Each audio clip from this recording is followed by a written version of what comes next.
by a tribe called Red, and they are an amazing Indigenous band that you can check out if you have free time.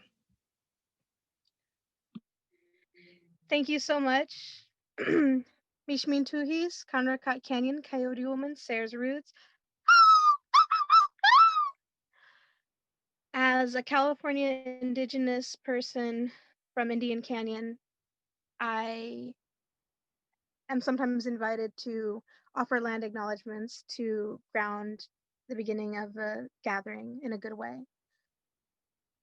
And it's so very important that even though we're digital, if we were gathering in person, having a land acknowledgement brought up at the beginning of a gathering or at maximum capacity when the most amount of people are there to witness acknowledging the land, it's very important, because how are we acknowledging these lands and the original stewards of these territories?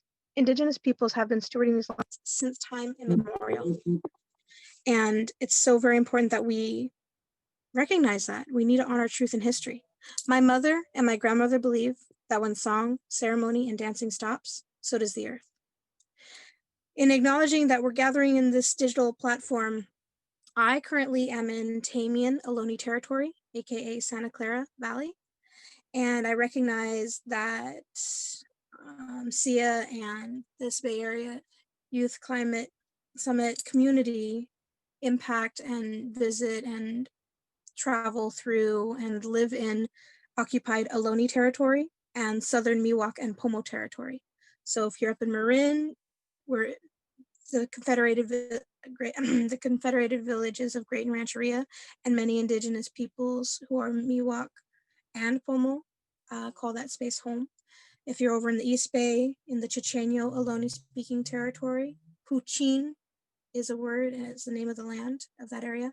If you're over in San Francisco, Yelamu is one of the village names that space has been known as. Ramaytush is the language of the land. I myself am from Mutsun Ohlone territory from Indian Canyon Nation, and I'd like to offer a song in a good way just to ground us and welcome us.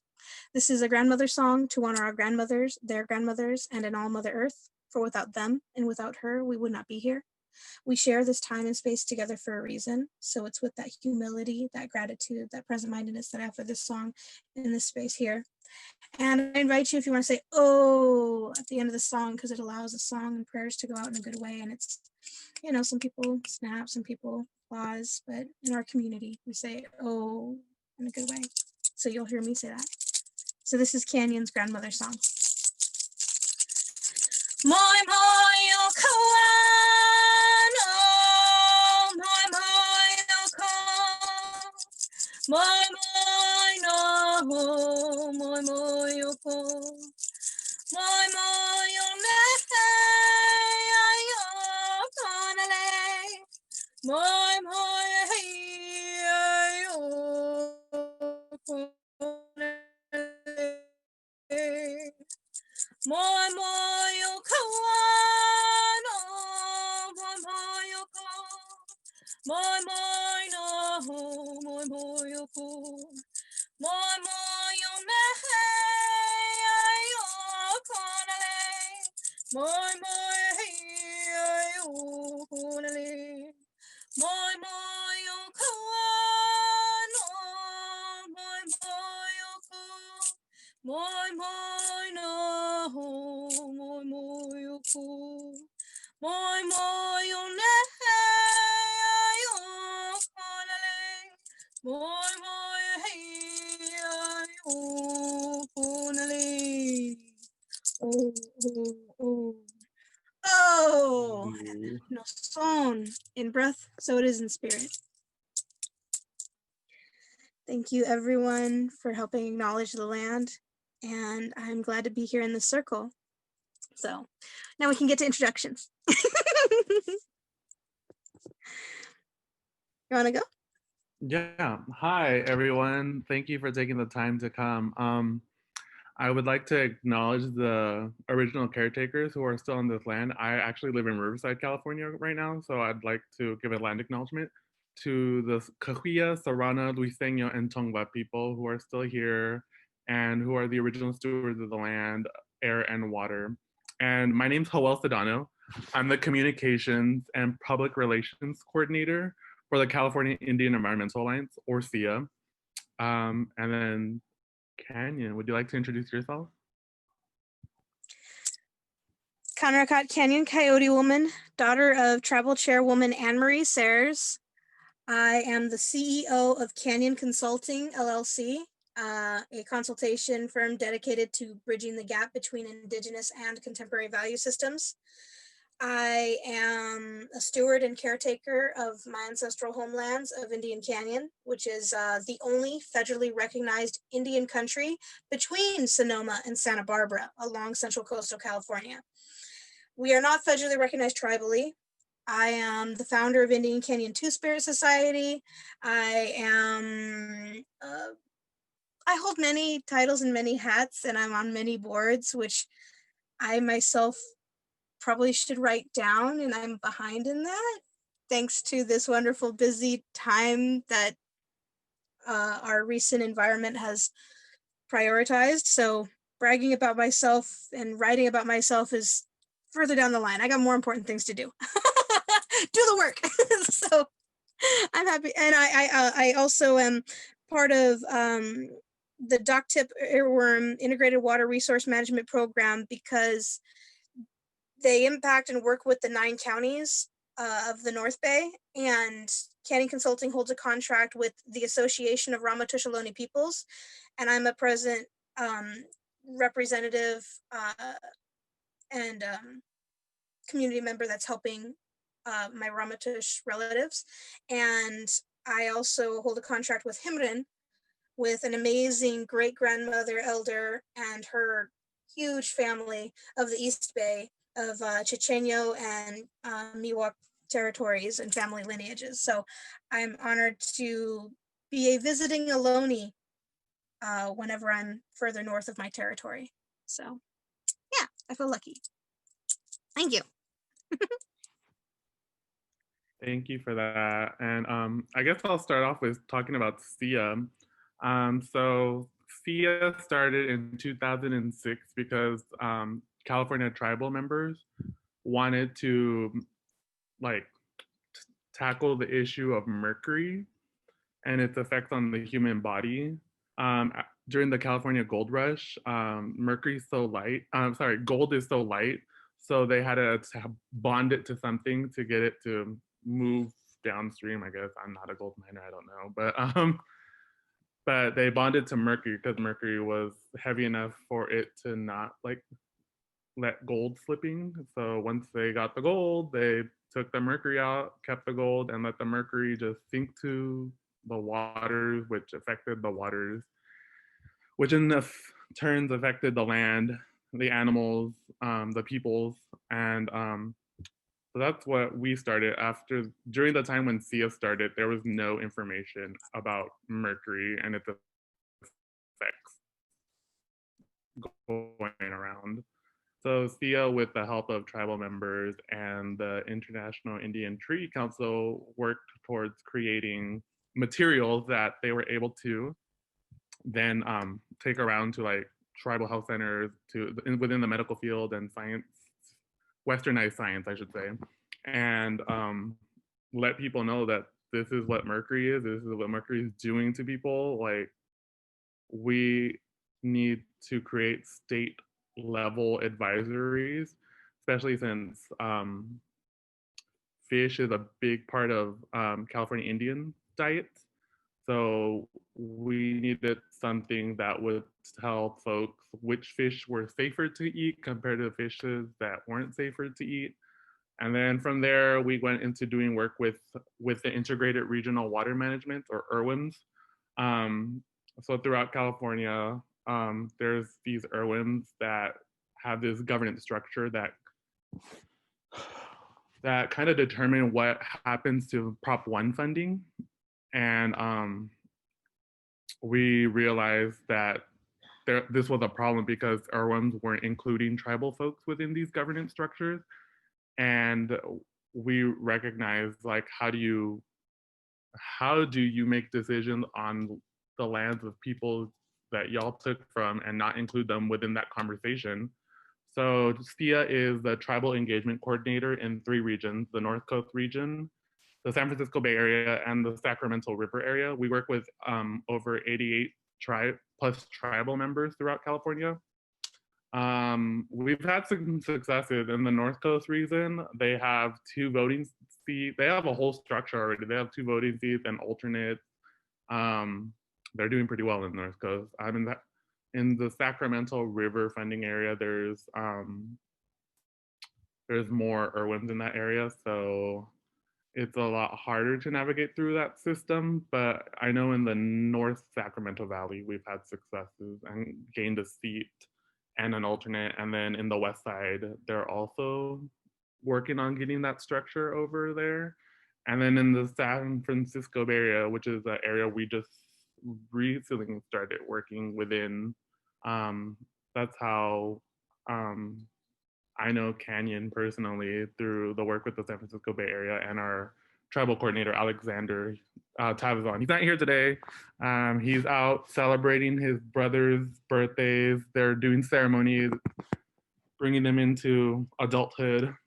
So we send our love and prayers and strength with them.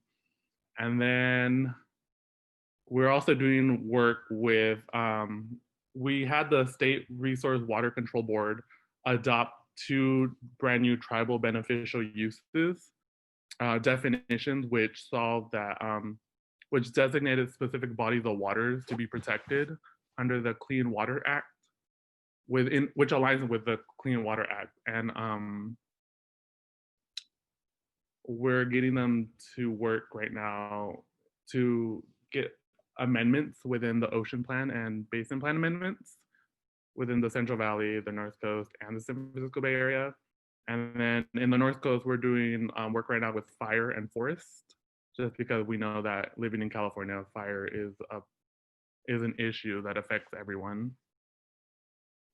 And actually, we just, as the communications director, I revitalized our newsletter. Our newsletter hadn't been done in years. So myself and our IT management coordinator, we revamped it, and we send a monthly newsletter that includes information about grants, recommended readings, workshops and trainings that tribal folks can benefit from. And we also we're slowly revitalizing our internship program. Before I came on full-time to CIEA, I was an intern myself, and then I got hired on full-time afterwards. And then I've been slowly trying to get that going again. And we have some interns right now who work with us, and they receive college credits while working with CIEA. And then we do a lot. Oh, before the pandemic, we were working on organizing a international Mercury summit, just because we know Mercury and other PCBs affect Indigenous peoples globally. And then currently, Governor Gavin Newsom came out with his water resilience project, which included the Delta Conveyance Project, which is a proposed project that, as we know, in California, we're a little scarce on water. So, especially in Southern California. So the proposed project proposes a singular tunnel to be built in the Sacramento San Joaquin Delta, which funnels water from NorCal to Southern California, which we're not down with, because first of all, you're again making decisions on tribal land without tribal input. You're destroying ecosystems and affecting ecosystems not only within that delta, but also within the San Francisco Bay Area, within North California and Southern California, which also affects migratory patterns. And then you're desecrating sacred sites that are within that area. So currently right now, we're working with a lot of tribal folks who have sacred sites within that delta specifically, but we're trying to get more tribal people on board, because we know this doesn't just affect those in the delta. It also affects people in the San Francisco Bay Area. It affects northern tribal members like Hoopa, Karuk, Yurok, And yeah, that's a lot, some of the work we're doing. And then I can pass it on to Kanyon to discuss the work that they're doing. Or they've done. They do a lot of work. They're amazing. I will give a little background of, I recognize my privilege of being a California Indigenous person raised on the land of my ancestors. I was raised in Indian Canyon in a both traditional and intertribal way in a community, well, on my mother's land. And it was a allotted land that was given to my great-great-grandfather. And it was passed down, so it's trust allotted Indian country, legal term, Indian country. Not federally recognized tribally.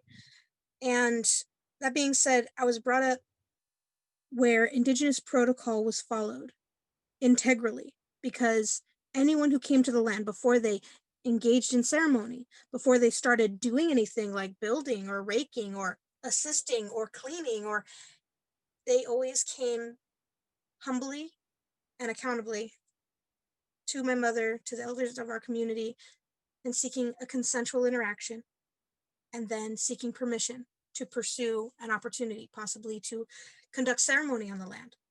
And my mother would listen, and then she would even encourage them to listen to the land to know if it feels right, if it is a good thing to do. And we have in excess of 5,000, 6,000 visitors annually, except for 2020, visitors annually to our land. So I was brought up with interns and professors and college students and intellectuals, and then ceremonial practitioners, medicine carriers, culture bearers, ceremonial dancers, people coming up for vision quest. So that was my upbringing, and I recognize how rare and lucky that experience is, and who myself for having that. So grounding that out, when I was 5, a little boy said, "If you're Indian, you're dead." I think beyond my upbringing, being brought up with my mom and on the land, I think that could have started me down my journey.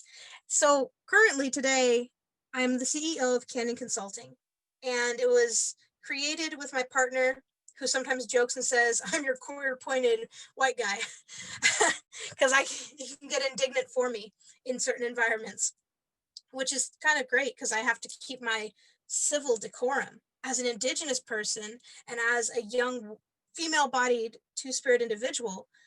If I get emboldened with passion, or if I get any bit like sharing of that energy, a lot of people will dismiss me and they'll say commentary, because we are brought up in this Western settler colonial environment with the patriarchal system. So the work that I do is everywhere and with everything, because everything is related. When it comes to water quality, when it comes to ecosystem restoration, when it comes to the food sovereignty of Indigenous peoples, when it comes to coordinating volunteers for a nonprofit, when it comes to speaking to third graders about genocide. All of these things are related, because if we think about it, all of us have Indigenous lineages from our ancestors and from the lands that they come from. And all of our ancestors have earth-based spiritual practices. And many of us are impacted by colonization. I'm mixed. Technically, I'm native passing. To me, I honor my matrilineal line. We come from a matrilineal society. So in saying that, when my mother taught me how to pick food and harvest food, recognize that you impact a life to sustain your own. Even if you're vegan, you impact a life, or you take a life to sustain your own. How are you being accountable? And so offering tobacco, staying in prayer, singing a song, engaging in ethical, sustainable harvesting methods. Indigenous cultures and peoples have these practices. So I have brought that into my work environment. I combat capitalism with my consultation services. My tagline is, I will do what I can, whatever I can, whenever I can, for as long as I can, to honor truth and history, to honor my ancestors to the best of my ability, and to attempt to be a good ancestor in training. And that means recognizing that our actions and our words impact not only ourselves, our communities, our environment, but the next 7 generations. Just like Joel said, I get to go to classrooms and talk to 3rd and 4th graders, and I say, the greed of the 49ers, the greed of colonizers coming in to take from the land, did not even consider how their actions would hinder the water quality for their own children and their own grandchildren.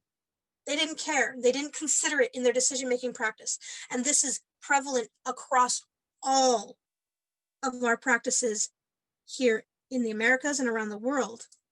Many businesses and agencies do not consider their impact. And so I'm trying to bring in these considerations in any arena that I'm in. And so I work with Heirs to Our Oceans, which actually inspires Indigenous youth and community youth around the world. And I'm going to be speaking with some Indigenous youth around the world next weekend, I believe. But Heirs to Our Oceans is phenomenal because it's recognizing how you, the youth, are the next generation. And it's so very important that we all recognize that some of these things that we're used to, or how business is done as usual, or business as usual, or it's just the way it is, hasn't always been done that way. There are grandparents that are alive right now that did not have gendered products, pink and blue. They did not have plastic bags.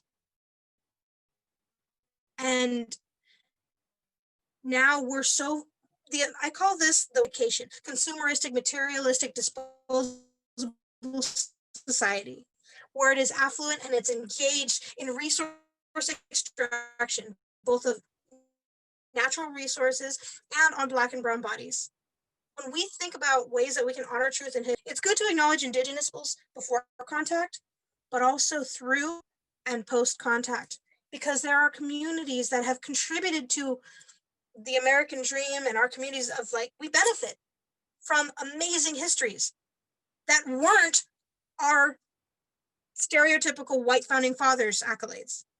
We have the railroad tracks built on the backs of our Asian community members. We have indentured servants. There are buildings still with indentured servant rooms in there. I'm just like, there's so much I'm still learning. And wherever I go, I try and bring the elements that I can feel confident about sharing. I used to say white people this and white people that, and I have a friend who's reconnecting to her Pictish ancestry, and she's white, but white isn't a culture. It is a culture of behavior.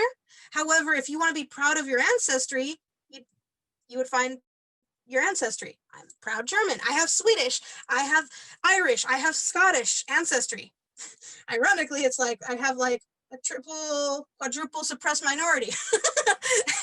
As a queer, two-spirit, mixed, native passing, female-bodied individual, predisposition to alcoholism, all these funny jokes that we can play about stereotypes.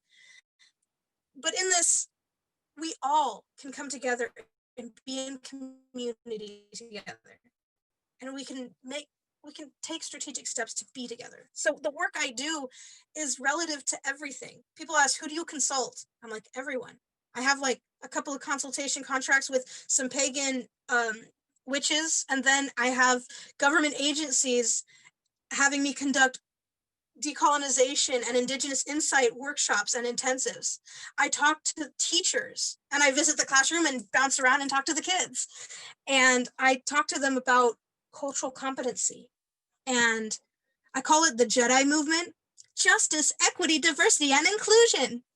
It's yet again getting commodified and turned into a trend. It's like an organization wants to be inclusive and talk about equity, but then they go shopping for the business that figured out how to make these taglines and these trends. And they're like, okay, if we hire them, then we're going to be equitable and inclusive and we're good, right? We took the workshop and we got certified, right? And it's like, no, it means you got to do the work.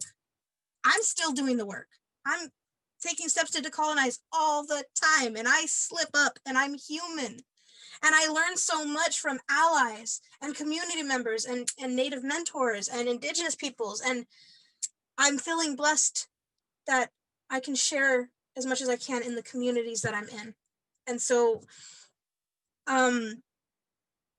I just go everywhere and do as much as I can wherever I can. And I have an open for questions too. I published a coloring book. So when I was in college, there was an assignment that said you have to, oh God, it was like a psych class or a communications class.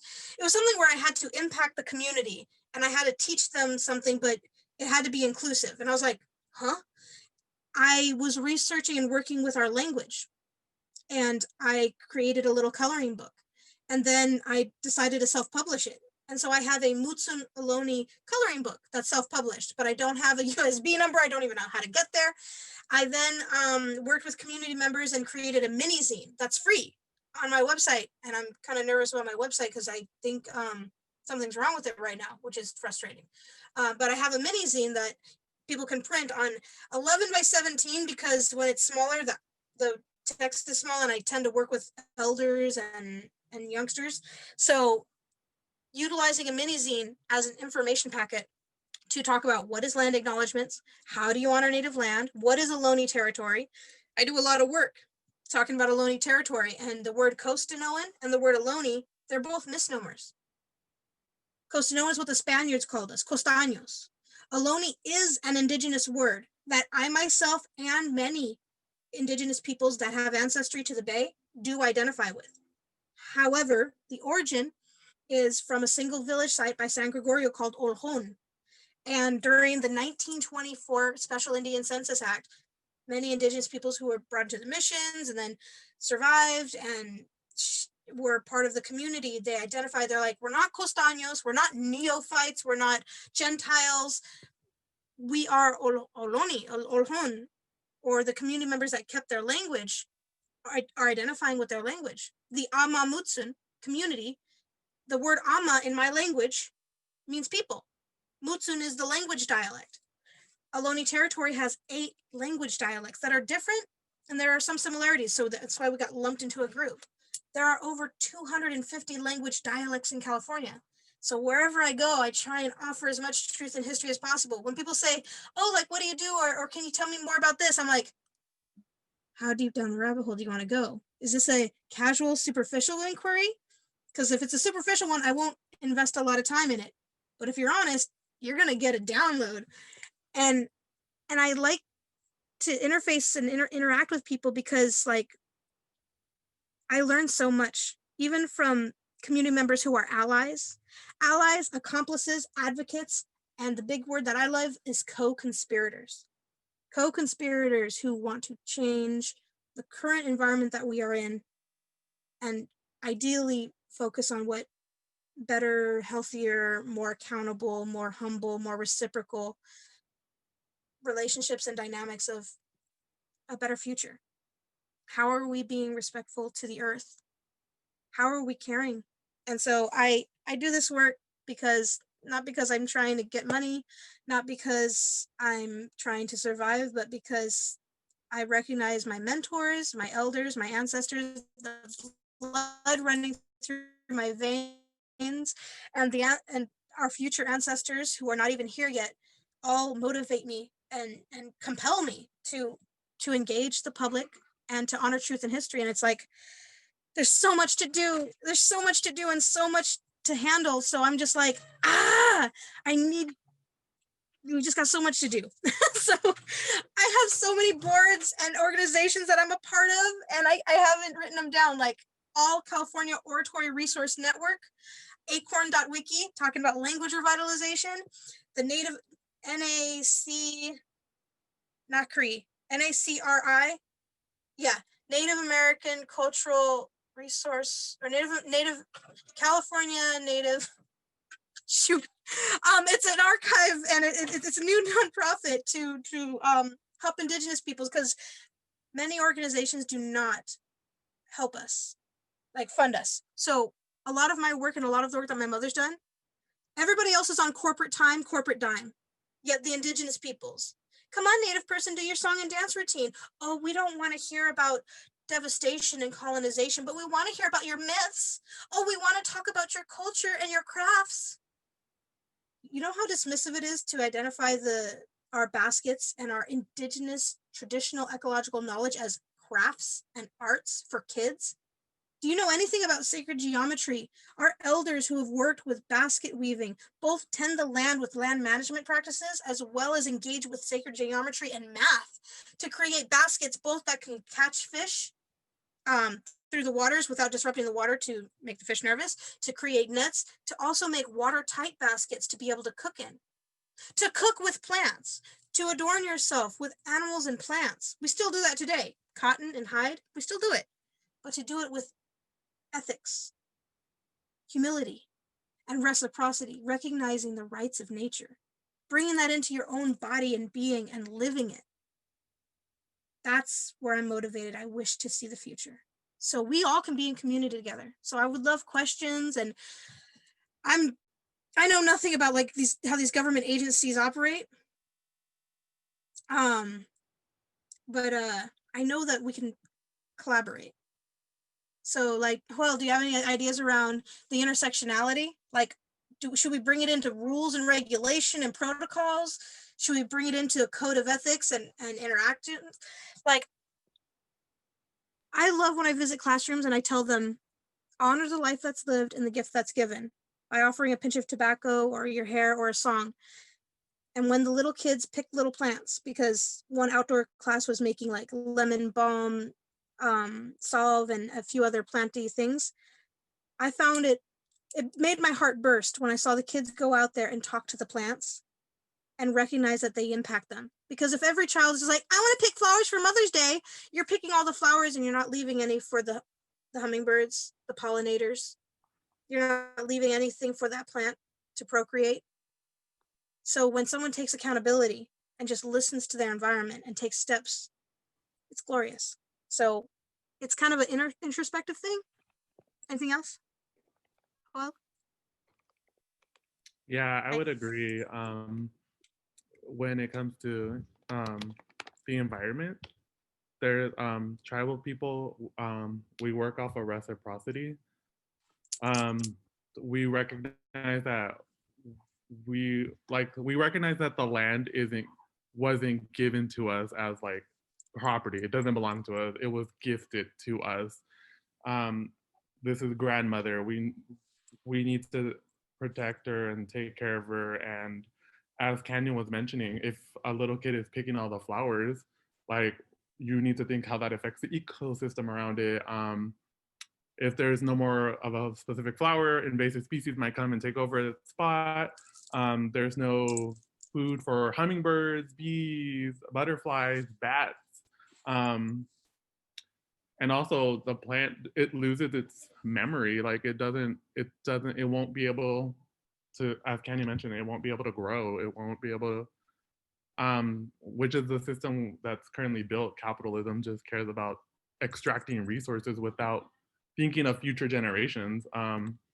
Native people, we think of, we're in the 7th generation. We think about our generation behind us, what we learned from them, what they've given us, what they've left us to continue stewarding, taking care of grandmother Earth. And then at the same time, we need to think of our future generation. What are we leaving for our future generations? We don't want to leave them waste. We don't want to leave them uncontaminated areas. We don't want to leave them with nothing because we were given this beautiful land, and for us to be mistreating it, for capitalism and Western colonialism to be mistreating it, it's a shame. People need to recognize that there's a lot we could do to take care of the land, the water, the air, but capitalism and colonialism taught us that these are property, they belong to us, that we could do whatever we want with them, which also genderizes and creates gender violence. Like with pipelines, a lot of our offering prayers for missing and murdered Indigenous women, girls, and Two-Spirit. Sometimes there's these places called man camps that tend to be close to native lands, that they purposely put them there so that they could, I've just lost the word, like regulate the lives of Indigenous people. There's also, I highly recommend if you get a chance, find out where Gather, the film, is being screened, and also Kiss the Ground. Kiss the Ground did not have many or all that much information about Indigenous peoples, because I met the writer of the book, author of the book, and the director, and he was fundraising and catering to different energies, and we don't know what we don't know. However, the message being shared is, look at the history of why things are the way they are, and see why they changed, and look at ways that we can take a step back. Because if people just say, oh, we just don't do it that way, or business as usual, then we're still going to devastate the earth. But if you get a chance to watch the screening of Gather, it's about Indigenous peoples and their rights, and right now around food sovereignty and how we can be accountable. When we talk about settler colonialism, like, Indigenous peoples today make up less than 2% of the population. And we attempt to protect over 85% of the world's biodiversity. That being said, we are deeply impacted by colonization. Many of my relatives suffer from addiction. There are many relatives who are killing themselves. The internet is new to us as well, all humans. And if you're looking at the amount of disconnection, the lack of empathy, the pervasive bullying, the heightened problems, it's because we're not being accountable to how we got here, how we could be healthy and navigate with moderation, and we're not in right relation. And when I talk about settler colonialism, it also plays into, like, think about, well, the United States has a constitution. Oh, wait, the founding fathers borrowed and cherry-picked from the Iroquois Confederation. The Iroquois Confederation had grandmothers and aunties and matrilineal lines in charge on top, because if someone wasn't doing their job correctly, they take the right away for them to handle the business that they were handling. And there are many other influences of Indigenous peoples' teachings and governing structures that were cherry-picked from. People gravitate to spirituality and ritual and ceremony, but what do?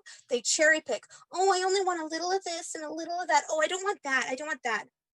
But if you don't hold it fully and understand it and care and consider, then you're not in right relationship with it.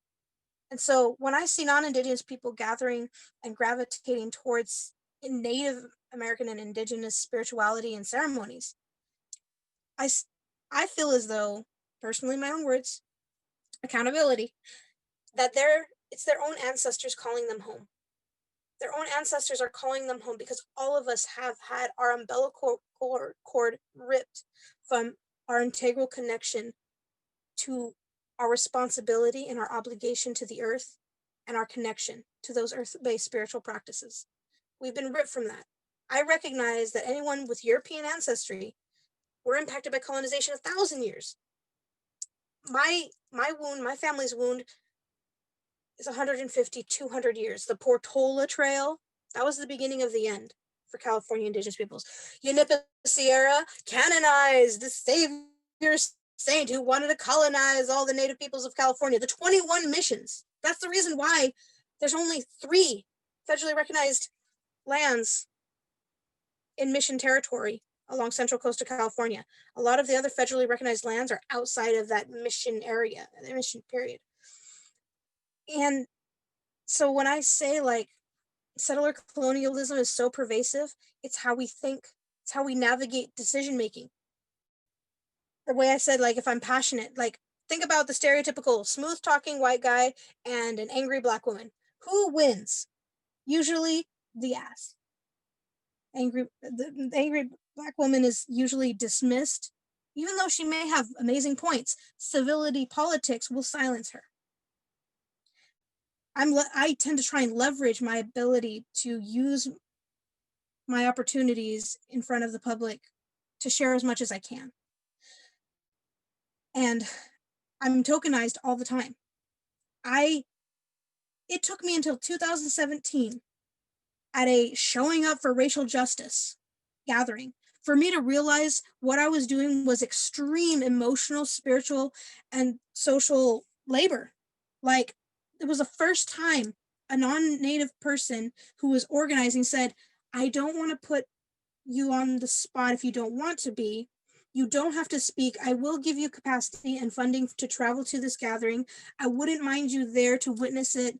If you do choose to voice it, I want to prioritize your and BIPOC community voices if you choose to engage, but I don't want to make it a demand. And I sat there and thought, I'm like, oh my gosh, most of my life I've just been operating like this is a norm, getting put on the spot, being that person who everybody goes to, people checking in and asking, is it okay? Is it native this, native that, or is it right or is it wrong? And I'm like, it's normal to me, but there are some people who don't need this labor. Native relatives shouldn't be put in this position to educate the fragile, to educate the ignorant. It's their work to do it. When I heard elders say, why would I tell them what they should already know? I'm like, but how will they ever know? They're like, it's not my job. I was like, but if we want change, we need to help. At the same time, I'm like, I used to be on one extreme and now I'm coming right into the middle of that area. Like, other people we do have to do our work. And I can be helpful. I can be the one who offers resources. I can be the one to interface because I'm Coyote. I'm an in-between. Our community sees Coyote as a trickster, someone that you can't always put all your trust into because might not show up when you're trying to hope for them, but also not someone you should always dismiss because might show up at the right time to save everybody. So, and I navigate the world in that ambiguity. I ruffle a lot of people's feathers and I do a lot of introspection. What is ego and what is the drive? So if anything that we can offer you is consider how your actions and words impact the world and how we navigate it. And there are many ways that we're operating in the world right now that is not sustainable. And the behaviors are a byproduct of settler colonialism. We have blinders on wanting to have instant gratification, to have another product to make us better. Like, imagine if more schools had introspection, like teaching you how to look inward, interpersonal communication, conflict resolution, restorative justice. Think about consent. How many times have you had a family member who forced and like, go kiss your auntie or go kiss your uncle, or, oh, you're just tickling, and you're like, no, and your agency wasn't respected. Gender pronouns aren't respected. Oh wait, that is just like when someone says, you like to be called Native American, right? You don't like to be called Indian. Can you show up saying, may I ask how you identify? Oh my gosh, a humble, accountable measure? Wow, that's kind of cool. But I'm just trying to say, like, if anything, we all can come together with this. We all can learn from each other. We can all be teachers and students together, not an authority figure and student figure. We can all grow and we can share with each other our learned lessons on how to navigate, because we're going to slip. We're going to struggle. We're going to make mistakes. And instead of like doing the hand raise, like, what's the answer? Oh, I think the answer is blah, blah. No, it's not. And putting the hand down and be like, I don't want to be in front of people. Be told no again. How do we navigate being told no? How do we navigate having the wrong answer and trying to approach things in a good way? I've been tokenized by people and they didn't know they were tokenizing me. And then a few years go by and I talk here and talk there. And then they come and say, like, you know what? I've been thinking about something and I want to apologize if my writing or the way I spoke about you or that invitation came off the wrong way. I'm looking at that. I want to double check. I'm like, wow, that's really awesome that you're checking in on that. And thank you for that consideration. Like, we're growing together. So we need this cancel culture thing. We're not even in right relationship with it. We want to react in a primitive fashion, in a savage-like fashion. If we don't like one thing, let's get mad at it and cancel it. It's like, we're human. We should possibly try and call in, hold people to accountable measures, assert our truth and navigate that in a good way. I'm not saying be silent and coddle everybody, but I'm just trying to say, like, have an integral relationship with how we're navigating in the world. Be a good ancestor in training. Mm-hmm. Yeah. Any other questions, concerns, silliness? I think you answered both of the questions I had and also received from like privately about like tokenization and like what draws the line between respect and tokenization. Um, and also about ways to get involved. I know like a lot of our audience is very action based and like wanting to help and support in any way they can. And you did touch on like reflecting on yourself and your impact on others. I think that's really important and really insightful. If Hillel wanted to add anything, feel free. Yeah, getting involved. It might seem there might like Canyon is a great person to like uplift folks who interact and join because a lot of people feel like it might not be their place um to work alongside Native communities. But we love working with people. Yeah, just like Kenya mentioned, like if like it's not BIPOC folks' jobs to educate people. Like we can give you guys pointers and directions, but if you really want to learn, like you need to do the work yourselves to show like decolonize yourself. Like Kenya mentioned, like I also work toward decolonizing myself every day. There's just so much. My diet, my mindset, the way I express myself through my gender expression.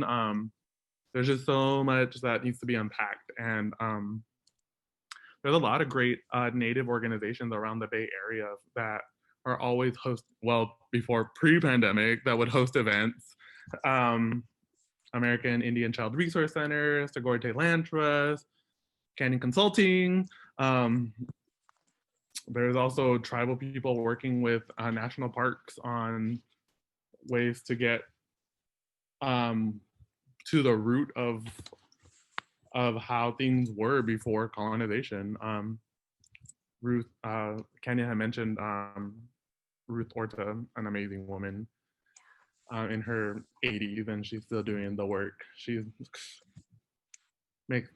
I feel old because like my joints crack and my joints popped, and she's running. She's doing all these amazing things, language reawakenings, ceremonies, making sure that histories are being told by California Native people the correct way.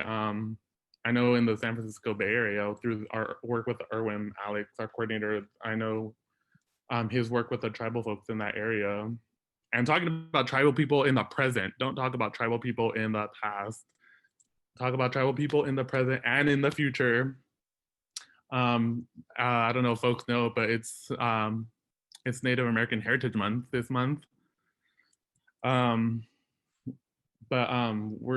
I know he's working on ensuring that there's a map of the Bay Area that has the names of places in their original names, not San Francisco, not Alameda, not East Bay. Colonizer Vallejo. Right. Colonizer Fremont. Exactly. And then there's ways like, I don't know, you guys are all in high school, so you probably remember doing the mission projects in elementary school. One side. Right. Getting like your schools that you attended, or if you have younger siblings, like to stop doing those and actually still get Native people in the classroom to teach what actually happened. Nothing about us without us. Exactly. And I totally agree. Cancel culture is toxic right now. To an extent, there's some things that like I was on Instagram the other day and I follow the actress Jamila Jamil. She's in The Good Place. Has anyone seen The Good Place? She plays Tahani, and she was talking about she made an appearance on Jada Pinkett Smith's Red Table Talk, and she was talking about how she openly said in the conversation she used to be misogynistic. She used to have this preconceived notions of women, and she was able to openly say that, and she's learned, and she mentioned in that talk like people can change through their actions and their behaviors and through educating themselves. So it's okay to be wrong. My friend and I, we discuss this all the time. It's not, people shame people for being wrong, and it's like, no, like you can make errors, you're human. Like just take those errors and learn and grow from them. And be a better, there's a saying, be a better ancestor. It's like Be the you have best to you that think, you what can kind of, be. Yeah. yeah, exactly. What legacy do you want to leave for your future generations too? Yeah. Great. Thank you so much. I mean, we're getting close to time, and you guys had so much to say and so much to unpack. I feel like, well, we're recording this, so you guys can definitely like watch it over. There's so much that was said and that I think is so important. And I just want to thank everyone for joining us and taking the time to listen to both their amazing work. And yeah, just like a reminder that November is Native American Heritage Month, and it's still November. We still have days to continue to celebrate that, and that's not just a 1 month heritage to celebrate. It's a year-long continual thing you can do. But I just want to thank you, Kanyon and Joel, so much for joining us and talking with us today. Thank you so much. Like, you all are the future, and no matter what your passions are, you can take steps any way you want, from being artists or being speakers or just being community members who are taking into account, like, okay, have you learned about UNDRIP, United Nations Declaration of the Rights of Indigenous Peoples and the Rights of Nature? You can then decide, okay, if I'm gonna be a makeup artist, I'm gonna start supporting art. I'm gonna support materials and items that are considerate, that are not on the backs of children's, like child slavery, not on the backs of hurting animals, but like our decisions have an impact, and any direction you go, you can put in good energy towards anything. And if we all want to care about the future, like, learn about permaculture. Permaculture is fun, and learn about, I don't know, just you any passion that you choose, there's probably some way that you can bring in good values to them. So go any way you want. Definitely. Yeah, thank y'all for having us. And yeah, just to piggyback off of what Kanyon said, do your research, learn how to support small businesses owned by BIPOC people, learn how to support businesses that are for the environment, learn how to move away from capitalistic like Walmart, Target. Like, I can agree, I can say I shop at Target all the time, but I've been learning to make switches also within Target. Like, instead of buying from Bounty, which uses prison labor, like I switched to, I think, 7th generation or 8th generation. I get them confused. But yeah, 7th generation is the towels and the soap, and 8th generation is the blankets. that's a good way to. Okay, that's a good way to remember. 8th generation tagline is inspired natives, not native inspired. Yes. Thank you for your time, everyone. Thank you. You're everyone. all awesome. Thank you. Thank you so much. You can stay on if you have any. Thank you so much. Thank you, everybody.